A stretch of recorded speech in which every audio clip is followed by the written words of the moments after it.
এই দিন জান্নাতীরা সব ধরনের আনন্দে মশগুল থাকবে।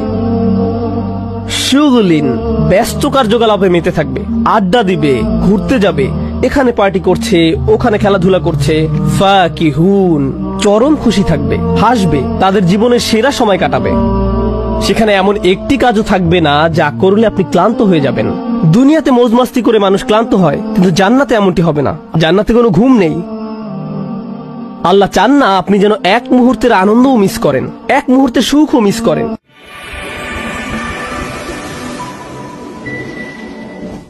এই বিষয়ে কোনো সন্দেহ নেই, জান্নাতবাসীরা, আল্লাহ আমাদের এবং সকল মুসলমানদের জান্নাতবাসী করুন।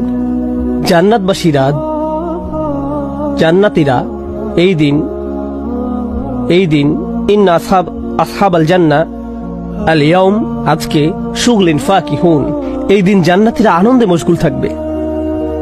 তারা সব ধরনের আনন্দ উদযাপনে ব্যস্ত থাকবে। আপনি যদি মনে করেন জান্নাতে মানুষ মনমরা হয়ে বসে থাকবে, যেমন কোনো ভালো জায়গায় গেলে চুপচাপ বসে থাকেন, আমি পাকিস্তানি বংশোদ্ভূত, আমার পক্ষে জান্নাত কল্পনা করা কিছুটা কষ্টকর।